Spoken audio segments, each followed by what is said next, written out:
my name's Shane McKay.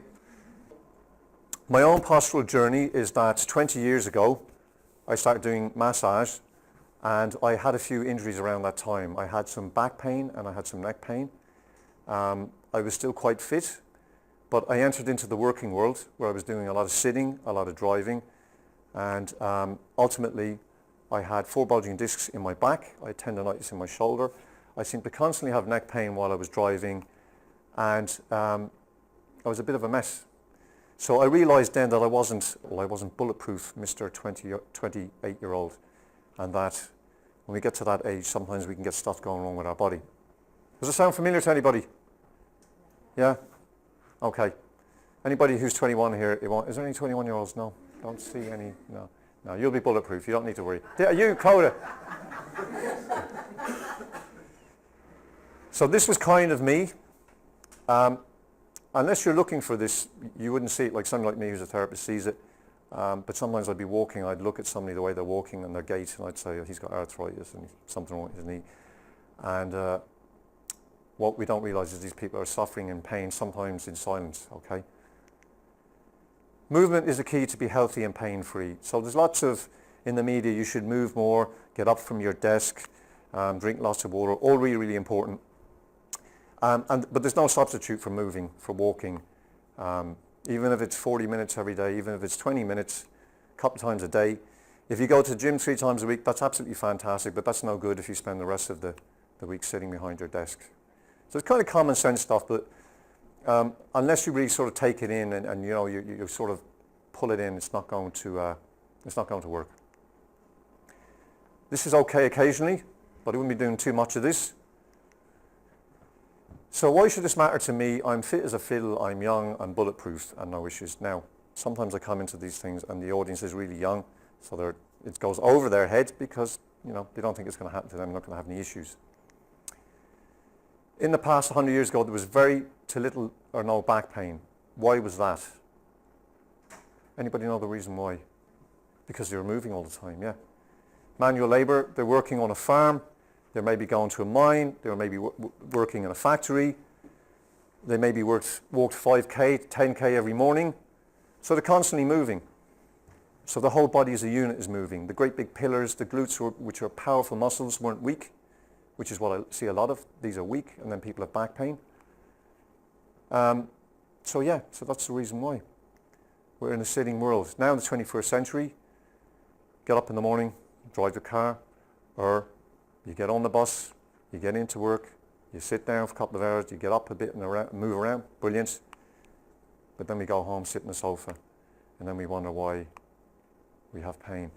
Does anybody sort of realize maybe if they're at home for the weekend, they do very little, why they're so stiff and sore? Because everything gets static and these muscles that are weak then kick in, and you can get a lot of back pain. So what's the effect of this sedentary lifestyle? A US Journal's report in 1996 on inactivity and health was similar to that of tobacco use in 1964. Sedentary behavior is linked to a wide range of negative health outcomes. 8 out of 10 employees are affected by back pain in their lifetime, the leading cause of disability. That's from a National Institute of Health. So what is good posture? So this is Mr. Perfect here. I see it every now and then, and although this is really important, not everybody has perfect posture, but it's more to do about moving and having strong muscles, okay? And some people are genetically predisposed to have a certain kind of physique, if you like. So what is the difference between good posture and poor posture? So with good posture, the oxygen consumption is less than poor posture. You have a normal increase in heart rate. You can maintain your posture for much longer. You don't tire as easily and not as susceptible to injury. The opposite in poor posture, oxygen consumption is much greater because the body, the heart, everything is having to work systemically much harder. There's an abnormal increase in heart rate. It's hard to maintain the posture. People constantly moving around, trying to get comfortable.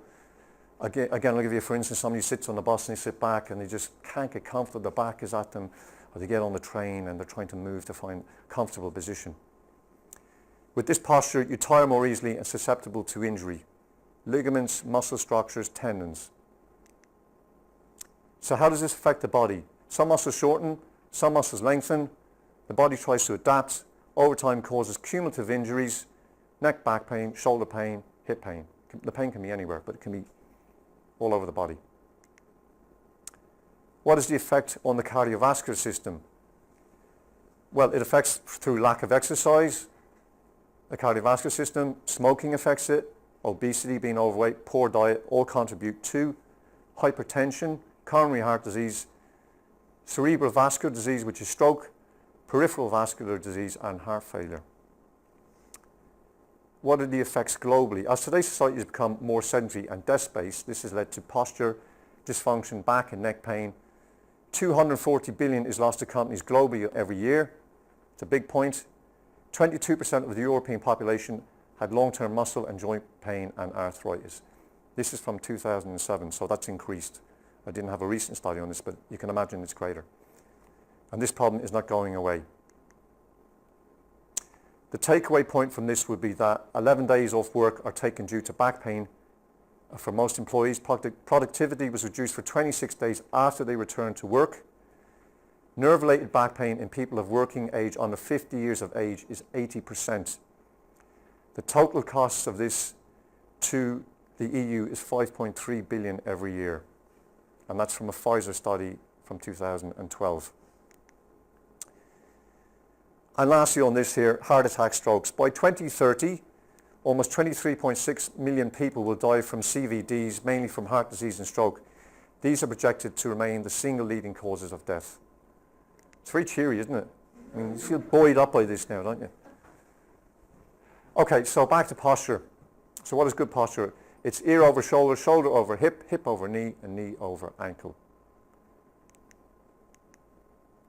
This is good posture here. This is bad posture.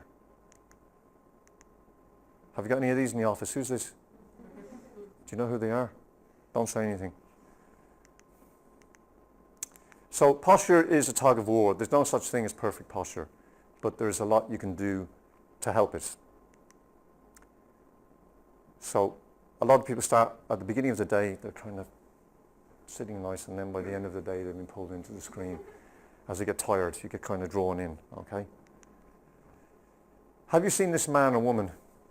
So this is typically what we call forward head posture.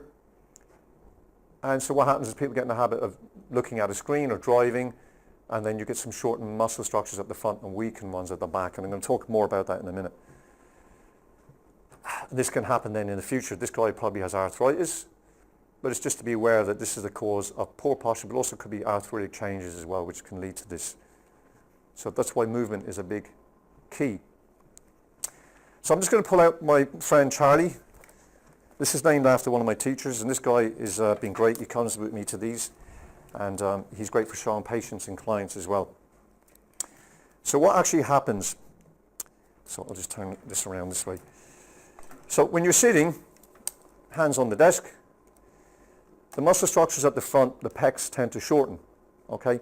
And then what that's going to do is going to pull the shoulders forward, and then what happens is the head goes forward, okay? The head being the heaviest part of your body is then going to start loading behind here. So when most people come into me now at this stage, I just know from experience, I'll just go straight in here, and I'll feel where they're tight, okay? And then I'll come down onto the scapula where there's two muscles called levator scapula attach on, and they'll usually be knotty, okay? And what also happens then is that they'll weaken here. These go splayed because they're being pulled by the front. So this weakens at the back, and you get shortened at the front. So what happens then when we're sitting then in the lower part of the body is that you get these big long muscles inside here, the hip flexors, and they're called psoas. You don't need to know what they're called. But basically they insert in the lumbars at the back here, the 5 lumbar vertebrae, and they come inside the hip and they attach right in here. So if you imagine if your legs up like this, so you're sitting, okay, like this, these shorten, which is what they're supposed to do. But when you get back up from sitting, they can still be in a shortened state. So what they do then is they start pulling on the back. So you see some people doing this when they get up from a seat, and they're okay, and they walk in and they're okay. And that's a clinical sign. That's a very basic sign for it. So long term, that's how it can affect your back. And if you tend to have a bias, which a lot of people do, where they may be right or left side dominant, so say for instance they're dominant on this side, They might be tighter on this side, and that will basically put a curve on the spine, and that can affect the discs over a long time, okay? So that's what happens.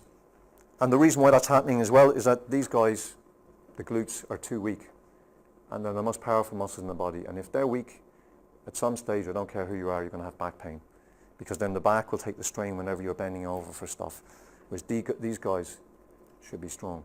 And that's why 100 years ago, people working, using their body as a unit, didn't have back pain, because these guys were nice and strong. Simple, do you understand? Does it make sense? Okay. So just to run through that, pelvic tilt is the result. So that is the result of what I was saying, is that if your hip flexors are shortened at the front, it tends to pull the hips forward, and you get this accentuated arc. And it can also be in the other direction, but it tends to be more anterior. Then if you have got a dominance on one side, you can get a leg length discrepancy. So basically what happens is one leg becomes longer. It's not real, it's only because one of the hips is rotated. But then that can offset your gait, so your walking can be altered. And then over time that can cause a problem. So the body then adjusts to center its balance. Your body will always try to center the balance. So where the pelvis is, where the center of gravity is, it'll really work hard to balance that, and it'll always try to balance the eyes as well. Okay? Muscles shorten and lengthen, ligaments are strained, bony misalignment, and a cycle of chronic pain. So that's what happens. So prevention, what can you do? Remember, it's a daily practice of movement. Key daily stretching can be done at a desk. Healthy diet, regular exercise, walking 30 minutes, cycling, etc. So I've got a bit of homework here for you guys, okay? So I'm just going to run through a few stretches for you. So these are key stretches that will help you if you're in the sitting world. And there's quite a few of them on here, but I'm just going to go through the key ones. So the first one is stretching these guys here, okay, the extensors. So what you do is you lock your arm out like this. Okay, so everybody have a go, okay? And then what you do is you pull your hand down like this. Now, you should feel it in here. And if you're doing data inputting, you'll really feel it, because it'll be constantly, okay? And what you can do then is you can turn your hand around a little bit and get another part of the muscle, okay? How's that? Does everybody feel a bit of a stretch? Yeah. So you should do this for sort of 20 seconds. You shake it out, and then you would do 20 seconds again. You don't have to do that now. Then what we're going to do is the flexors here. So what you do is you get your hand in like this. Make sure you lock the elbow out again. And even what you can do is pull your fingers. See this? So pull the fingers a little bit, and you'll get a really good stretch into all those tendons. Great for anybody that does a lot of weight training, for anybody that plays tennis, any racket sports, golf. Should be doing all this kind of stuff, okay? And then shake it out. Okay. So the next one, and you don't have to do this, is, remember what I was saying about these big powerful muscles? You should never ignore these, because they're so strong and powerful that if they're shortened, and they tend to be because of the way we live, because the sitting, the driving, sitting at a desk, you need to stretch them. So basically what you can do is the frame of a door, you get your arm in here like this, and you're going to stretch like this, and then what you do is you turn your body this way to get more of a stretch. If you lengthen your arm, you'll get all the muscles in your arm, your biceps, right into the flexors, extensors. But to shorten your arm, you'll get just the chest, okay? Really, really important exercise. Now, next stretching, there's a muscle called levator scapula. So when I give people stretches to do, and they come into me and they say, yeah, I'm stretching my neck and it's not getting any better. I mean, I'm stretching it a lot. But the problem is they're overstretching. So if you overstretch a muscle, it'll go like that, and it'll retract, and it'll go into muscle guarding, and it's saying, don't stretch me anymore. So the combination of stretching and strengthening is so important. So with this stretch, and this is the one that's often missed, is what you do is you drop your head down. So if you just watch me first, and then what you do is you side bend, and then what you do is you rotate your head that way. Okay. If you hold underneath your chair, you'll get an extra stretch. Okay? And one side will always be worse. Usually the dominant side will be worse. Okay? So a lot of people do this. This is the trap stretch, which is a big, powerful muscle, and it's fantastic to do. But usually the one that goes into spasm is this muscle that I've just showed you. So it's a really important stretch to do. So if your neck is giving you trouble, you should try that. And then the strengthening, scapular retractions, really, really important. People don't do it enough. So basically with scapular retractions, what you're doing is you're squeezing your shoulder blades together, and then what you do is you push your elbows right down. Good morning stretch. And then you shake it out, because sometimes you can go into a bit of spasm. Squeeze, push down, and hold for 5 seconds. So you're reversing what's happening at the front, okay? And your body really loves this, it really wants to do this, you know, okay? But you want to do this a few times a day. And then if you go on to the last page, there's so many exercises you could do for your lower half of your body, but probably wall squats are great. So basically you're up against the wall, and then what you can do is you can squat down like this. Why is it great? Because you're working your thighs, you're working your hamstrings, you work your calves, but then you're really working your glutes. And if we're sitting on them all day, they just don't get enough of a workout. Lunges are great. But I would be doing this, you want to do, if you're just doing with no weight, about 30 repetitions. And then you could do, so you do 3 by 10, say, but you want to do that at least every day. And then when it becomes too easy, add a little bit of weight. And if more people did this, they wouldn't have any lower back pain. Okay, so I didn't go through all of them, but there's so many exercises we can do, but they're the kind of key ones I just ran through there. So I have a posture reset program, and it's a 5 treatment plan for posture dysfunction. And basically what I do is I identify weak and shortened muscle structures, and then I treat them by using massage myofascial techniques, which is pinning and stretching of the tissue. I do some spinal mobilization and manipulation, which is returning the joint to normal function. Sometimes it's a bit of a cavitation. And then I give you some tailored exercises like this. But they'll all be different for each person. And you get the 6th treatment for free. So that's what I do. Lastly, remember, movement is the key to be healthy and pain-free. Less of this and more up on your feet. So that's it. Thank you for listening. I'll be here for a while if you want to come up and ask me any questions. I'll be here. And so thanks a million. And do some of that stuff, and you'll be super bulletproof. It'll be brilliant. No problem.